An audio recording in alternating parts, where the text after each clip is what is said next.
Assalamualaikum warahmatullahi wabarakatuh. Oke, halo semuanya. Perkenalkan, nama saya Alvin Rafli Syahriar. Saya dari kelas 12 IPS 1. Kali ini, saya akan menyampaikan materi sejarah tentang abad pertengahan yang terjadi di Eropa, atau biasa disebut dengan masa kegelapan Eropa. Nah, sebelumnya, ada yang tahu nggak nih, kenapa bisa disebut masa kegelapan Eropa? Apa karena gelap nggak ada lampu? Bukan dong pastinya. Jadi di sini kita akan bahas dari apa aja penyebab masa kegelapan di Eropa sampai kapan selesainya masa kegelapan Eropa. Jadi simak sampai habis ya. Oke, sekarang kita akan bahas dari kapan sih mulainya masa kegelapan Eropa tuh. Menurut research, masa kegelapan Eropa dimulai ketika runtuhnya Kekaisaran Eropa Barat yang terjadi pada tahun 476 Masehi. Setelah itu, masa kegelapan Eropa berakhir karena adanya gerakan Renaissance yang dimulai pada abad ke-15. Runtuhnya Kekaisaran Eropa Barat dikarenakan beberapa penyebab. Salah satunya adalah karena serangan bangsa Jermanik yang barbar. Pada masa kegelapan Eropa, masyarakat terbagi menjadi 3 golongan. Yang pertama, ada golongan agamawan, yang kedua, golongan kesatria atau prajurit, dan yang ketiga, golongan rakyat kelas bawah atau biasa disebut dengan kaum pekerja atau kaum buruh. Sistem ini dinamakan sistem feodalisme. Dalam sistem feodalisme yang berkembang di Eropa ini, para lord berkewajiban untuk melindungi tanahnya dan juga rakyatnya dari para lord yang lain. Sebagai timbal balik, para rakyat kelas bawah berkewajiban untuk mengabdi kepada lord dengan cara memberikan mereka pakaian, makanan, serta menjadi tenaga kerja bagi mereka. Kehidupan di masa kegelapan Eropa tentunya sangat berat bagi rakyat kelas bawah. Para pria biasanya bekerja sebagai tukang, pengembala, dan juga petani. Sedangkan para wanita biasanya bertugas untuk membuat pakaian, membuat makanan, dan mengasuh anak. Mereka bekerja dari pagi hingga petang, dan hanya libur pada hari Minggu untuk melakukan ibadah di gereja, serta hari libur lainnya terdapat pada hari libur suci.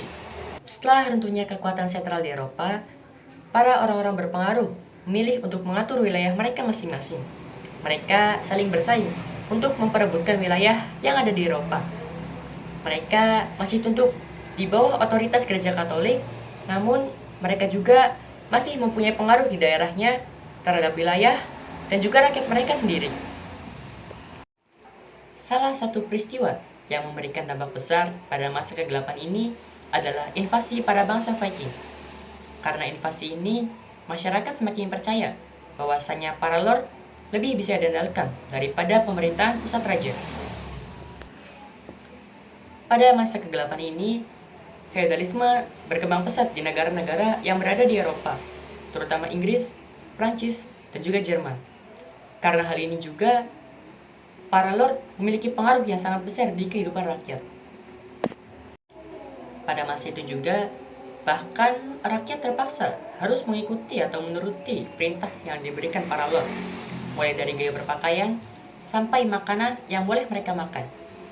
Nah, jadi semisal para lord itu menyuruh kita sebagai rakyat untuk menggunakan jersey MU atau Manchester United, ya kita harus pakai jersey itu.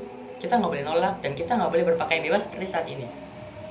Untuk makanannya, para lord biasanya memakan roti yang terbuat dari gandum berwarna putih, sedangkan para rakyat hanya diperbolehkan makan roti yang terbuat dari gandum yang berwarna hitam. Para rakyat semakin menderita. Bahkan, jika terjadi perang atau kelaparan, para rakyat kelas bawah lah yang akan terlebih dahulu untuk dikorbankan. Meskipun Eropa sudah bersatu, namun peperangan masih saja terjadi di Eropa. Mulai dari perang salib hingga invasi yang dilakukan oleh bangsa Mongol. Invasi bangsa Mongol berakhir pada abad ke-13. Namun setelah itu, Eropa kembali dihadapkan oleh masalah yang lain, yaitu wabah Black Death. Wabah Black Death memakan korban 45 sampai 50 juta jiwa yang meninggal dunia pada tahun 1351. Karena hal ini, sistem feodalisme mulai memudar di Eropa. Karena semakin berkurangnya warga yang hidup di suatu negara, mengakibatkan harga sumber daya manusia menjadi sangat tinggi atau sangat mahal. Dari semua negara yang ada di Eropa, hanya Polandia yang tidak mengalami wabah ini. Angka mortalitas wabah ini sangat tinggi, dikarenakan pada masa itu, ilmu kedokteran dan juga kesehatan belum semaju seperti saat ini. Oke, sekarang kita ganti angle kamera dikarenakan lightning atau pencahayaan yang kurang mendukung. Kita lanjut, bahwasanya pada masa itu, para agamawan dan juga dokter yang mencoba untuk menyembuhkan para pasien yang terjangkit wabah Black Death, sebetulnya mereka lebih sering meninggal dunia dibandingkan menyembuhkan para pasien tersebut. Karena lagi dan lagi penyakit atau wabah ini benar-benar sangat mematikan. Di sisi lain, dengan adanya wabah Black Death ini mendorong kita sebagai manusia untuk lebih produktif dan inovatif dalam hal bertahan hidup. Nah, seperti yang kita ketahui tadi, bahwasanya wabah Black Death itu memakan sangat banyak korban jiwa. Sehingga pada masa ini sumber daya manusia kan semakin mahal nih. Jadi yang dibutuhkan warga Eropa pada masa itu adalah inovasi-inovasi yang sangat berguna untuk mengimbangi jumlah populasi manusia yang semakin berkurang.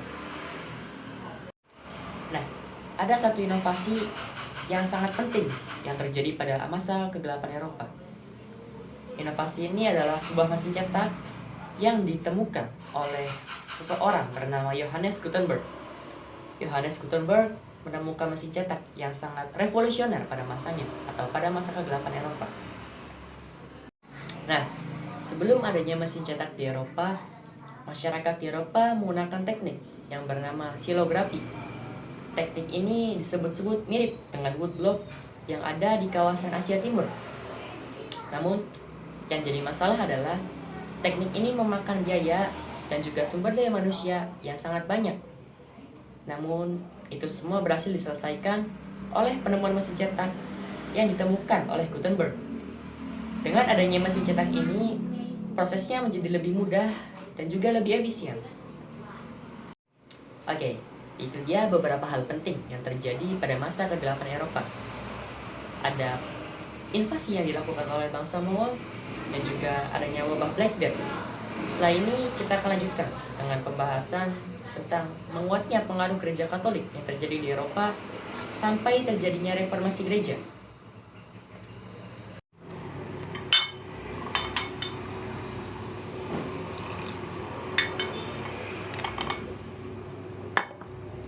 Oke, itu dia beberapa hal yang terjadi pada masa kegelapan di Eropa.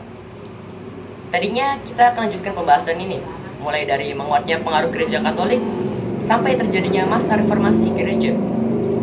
Namun, ada satu kabar baik, dikarenakan durasi video ini sudah cukup sebagai batas minimal pengumpulan tugas video.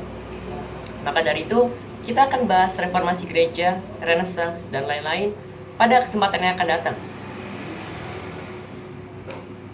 Oke, karena sekarang adalah tanggal 14 Februari, silahkan kalian datang ke tempat pemungutan suara yang berada di daerah kalian masing-masing.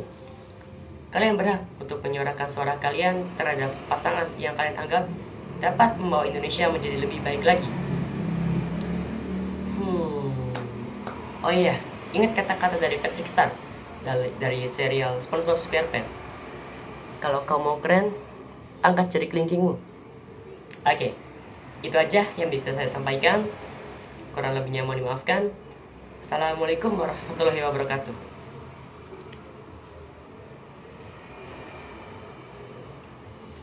Bye-bye.